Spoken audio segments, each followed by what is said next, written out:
Assalamualaikum warahmatullahi wabarakatuh. Selamat pagi kepada Ibu Susiati Herwati, Pak Brianto, dan rekan-rekan mahasiswa semuanya. Pada kesempatan kali ini, kami dari kelompok 5 akan mencoba menjelaskan tentang mahasiswa anti korupsi. Sebelum masuk ke materi, kami kelompok 5 beranggotakan 6 orang. Yang pertama saya Zulfikar Anda Satria sebagai moderator, yang kedua ada Fajar Agustian, yang ketiga ada Ageng Saputra, yang keempat ada Oklin Via Putri, yang kelima ada Indra Ahmad, yang keenam ada Poppy Septriani. Adapun poin-poin penting yang kami bawakan ialah pengertian korupsi, jenis-jenis korupsi, faktor penyebab terjadinya korupsi, dampak korupsi, contoh kasus korupsi di Indonesia, dan peran mahasiswa dalam pemberantasan korupsi. Untuk materi pertama akan disampaikan oleh Saudari Poppy Septriani. Untuk Saudari Poppy Septriani, dipersilakan. Pengertian korupsi. Korupsi atau mencuri adalah tindakan pejabat publik, baik politisi maupun pegawai negeri, serta pihak lain yang terlibat dalam tindakan itu yang secara tidak wajar atau tidak legal menyalahgunakan kepercayaan publik yang dikuasakan kepada mereka untuk mendapatkan keuntungan sepihak. Jenis-jenis korupsi. Yang pertama, korupsi uang negara.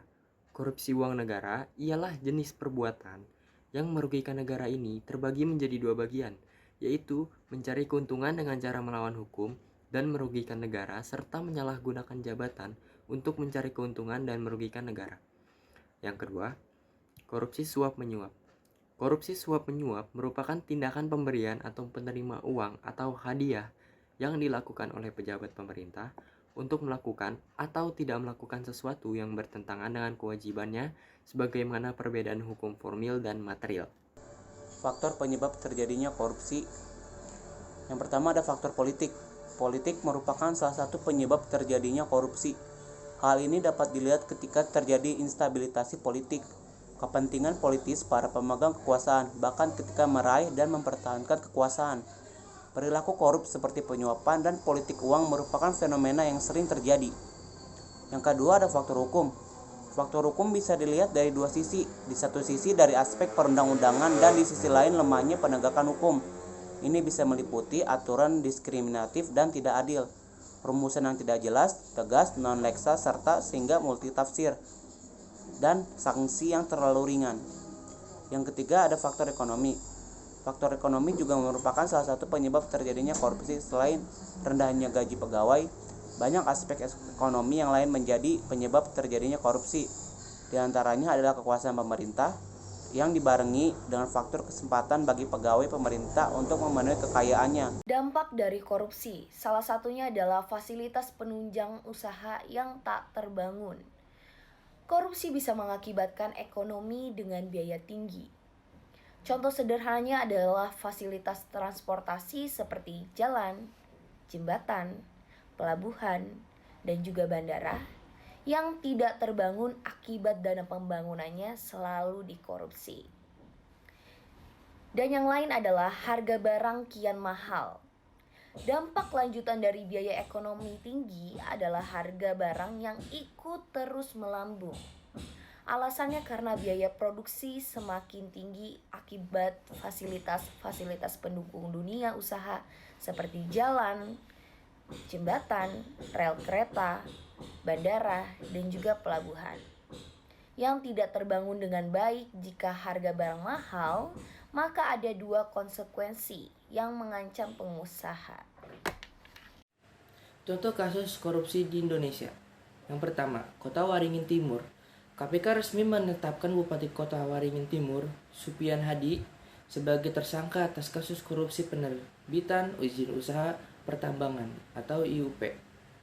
Di daerah itu, dalam kasus ini, negara tercatat mengalami kerugian hingga 5,8 triliun dan 700 ribu dolar AS.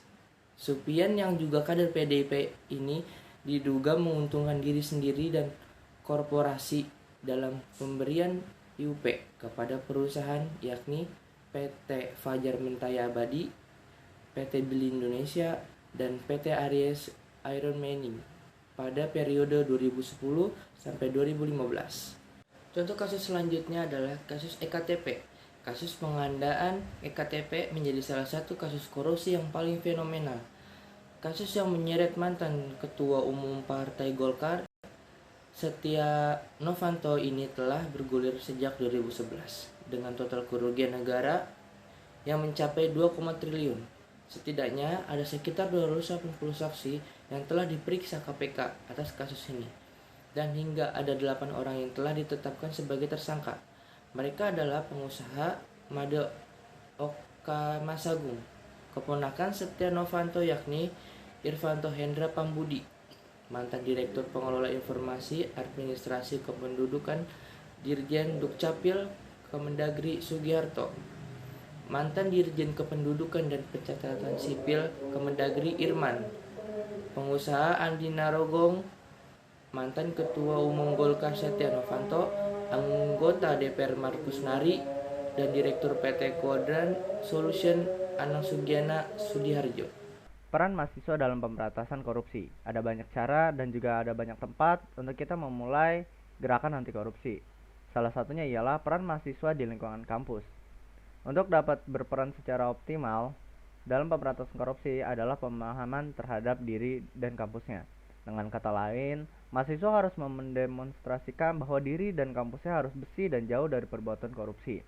Untuk mewujudkan hal tersebut, upaya pemberantasan korupsi dimulai dari awal masuk perkuliahan. Pada masa ini merupakan masa penerimaan mahasiswa, di mana mahasiswa diharapkan mengkritisi kebijakan internal kampus dan sekaligus melakukan pressure kepada pemerintah agar undang-undang yang mengatur pendidikan tidak memberikan peluang terjadinya korupsi. Contohnya ialah pada Universitas Mercu Buana memberikan materi kepada mahasiswanya untuk gerakan anti korupsi.